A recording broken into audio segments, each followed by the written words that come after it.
नमस्कार, मैं हूं संजय शर्मा। आप देख रहे हैं 4 PM news network. Uttar Pradesh की राजनीति गर्म है।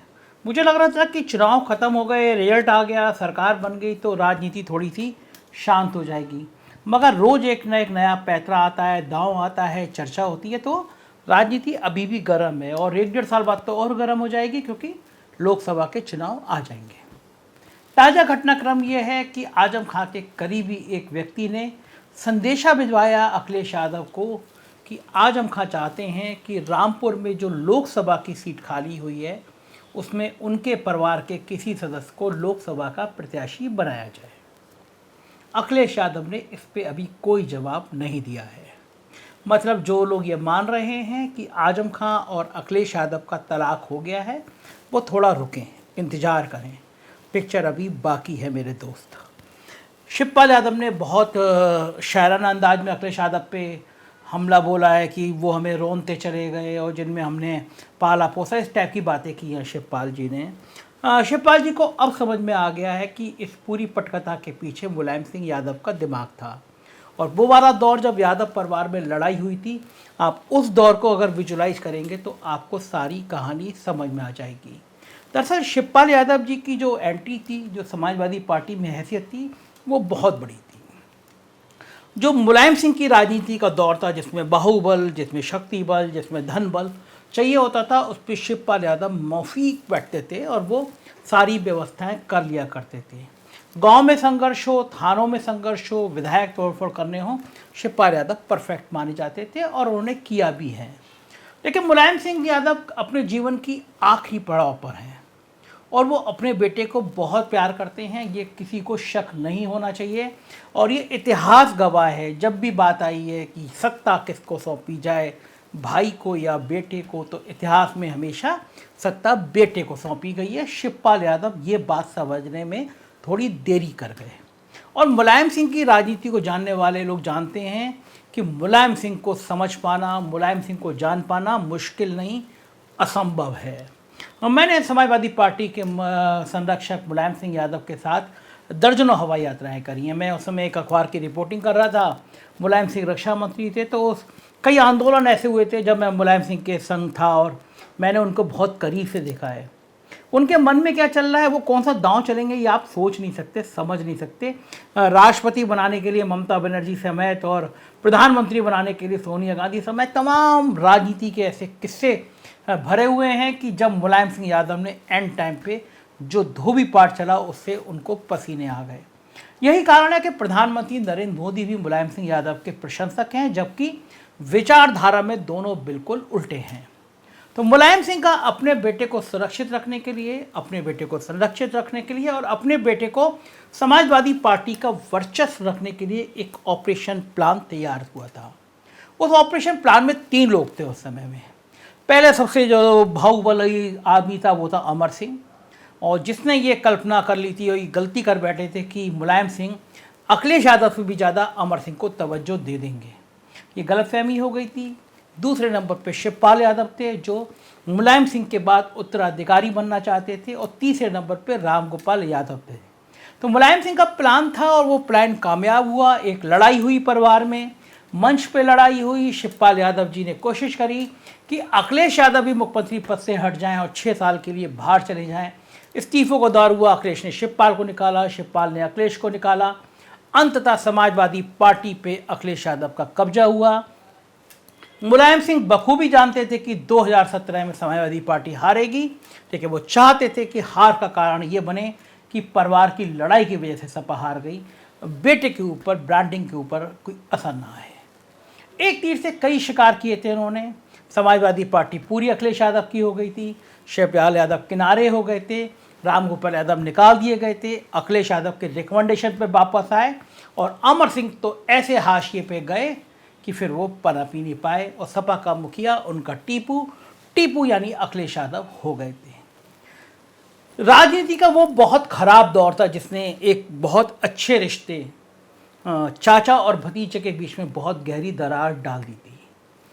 कई साल बीते, कई परिवार के लोगों ने, कई दोस्तों ने कोशिश करी कि शिवपाल यादव और अखिलेश के बीच ये पैचअप हो जाए, लेकिन दोनों के बीच में दिलों में इतनी दरार थी कि वो दरार कभी पूरी हो नहीं पाई। मुलायम सिंह को भी लगता था कि शिवपाल यादव अगर समाजवादी पार्टी में आ गए तो वो कभी भी अखिलेश यादव का विकल्प बनने की कोशिश कर सकते हैं, अखिलेश यादव को परेशानी पैदा कर सकते हैं। तो मुलायम सिंह अपने बेटे के लिए वो रास्ता बनाना चाहते थे कि जिस रास्ते पे कोई कांटा ना आए, उनका बेटा राजनीति में ऊपर ऊपर और ऊपर उठता चला जाए। यही कारण था कि शिवपाल को शायद ये सब चीज़ें समझने में देरी लगी। अब शिवपाल ने पहली बार मुलायम सिंह को लेकर हमला बोला है, और वो भी उन आजम खां को लेकर हमला बोला है जिन आजम खां को अमर सिंह के प्रेशर में एक बार खुद मुलायम सिंह ने पार्टी से बाहर निकाल दिया था। आजम खां को भी अपनी हैसियत पता है। आजम खां मुसलमानों के ऐसे सर्वमान नेता नहीं है कि अगर आजम खां अपनी पार्टी बनाएंगे तो उत्तर प्रदेश का सारा मुसलमान उधर चला जाएगा। हकीकत यह है कि आजम खां से चिढ़ने वाले, आजम खां के प्रति से उपेक्षित हुए बहुत सारे नौजवान और बहुत सारे बुजुर्ग मुसलमान नेता हैं जो ये मानते हैं कि आजम खां के कारण उनका कभी पार्टी में कद नहीं बढ़ा। खुद अखिलेश यादव भी आजम खां के जब वो मंत्री थे, मिनिस्टर थे, तमाम फैसलों से असहमत रहते थे, लेकिन अपने पिता के लिहाज, पार्टी में संरक्षक की भूमिका के कारण कभी वो आजम खां से कुछ कहने की स्थिति में नहीं आते थे। मगर अब ये अखिलेश यादव बदले हुए अखिलेश यादव हैं। अपने सिर पर कोई बोझा लेकर वो राजनीति नहीं करना चाहते। वो जानते हैं कि एक बार शिवपाल यादव पहले भी नुकसान कर चुके हैं पार्टी का, जितना वो नुकसान कर चुके थे उससे पार्टी को अखिलेश यादव अब ऊपर ले आए हैं। दूसरा मोर्चा अगर आजम खां जाते हैं तो रामपुर, मुरादाबाद, बरेली, ये 3-4 जिले हैं जहाँ पे आजम खां का प्रभाव होगा।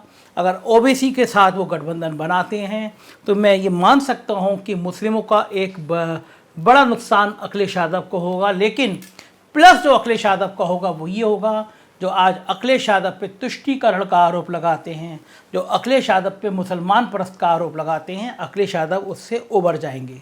क्योंकि ये सारे अगर आप आरोप एक तरफ के देख लीजिए, बाहुबल, मुस्लिम तुष्टीकरण, ये सब चीज़ें जब आती हैं तो शायद अगर ये लोग पार्टी से बाहर होंगे तो अखिलेश उससे उभरेंगे। और दूसरा, राजनीति अब बहुत बदल गई है। आरएसएस और बीजेपी ने देश की राजनीति को इस हद तक ला दिया है, कामयाब हैं। इसमें उनकी तारीफ करनी पड़ेगी कि आरएसएस और बीजेपी की आइडियोलॉजी अब यहाँ तक पहुँच गई है, चाहे वो कांग्रेस हो, चाहे वो समाजवादी पार्टी हो, मंच से मुसलमानों की बात करने से परहेज करने लगे हैं।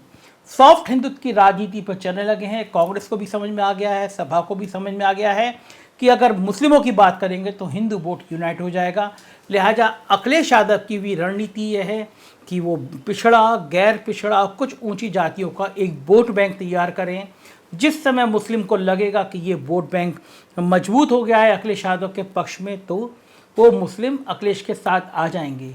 अखिलेश की परेशानी ये है कि इन हालातों में अगर कांग्रेस मजबूत होती है या पार्लियामेंट के चुनाव में कांग्रेस और बसपा का गठबंधन होता है तो मुस्लिमों का एक बड़ा वर्ग उसी तरफ जाएगा जो बीजेपी को हराने में सक्षम होगा।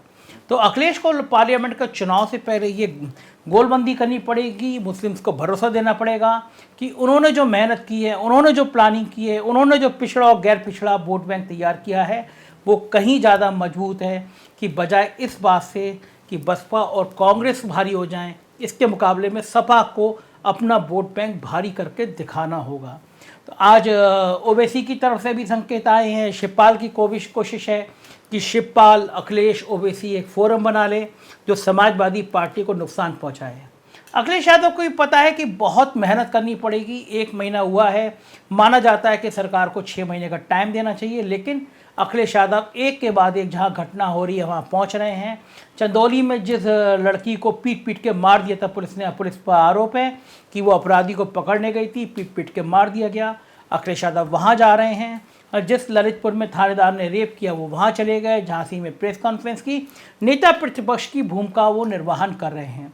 भारतीय जनता पार्टी की पूरी रणनीति है कि समाजवादी पार्टी को मैक्सिमम डेंट डाला जाए, राजभर को तोड़ा जाए, क्योंकि वो जानती है अगर समाजवादी पार्टी मुख्य मुकाबले में रही और कहीं समाजवादी पार्टी और कांग्रेस का अलायंस हो गया तो बीजेपी में कड़ा मुकाबला हो सकता है।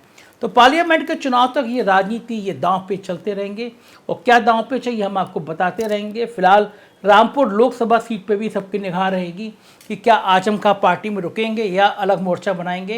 ये राजनीति के गड़बड़ पेच है, जब जब खुलते जाएंगे तब तक हम आपको बताते रहेंगे।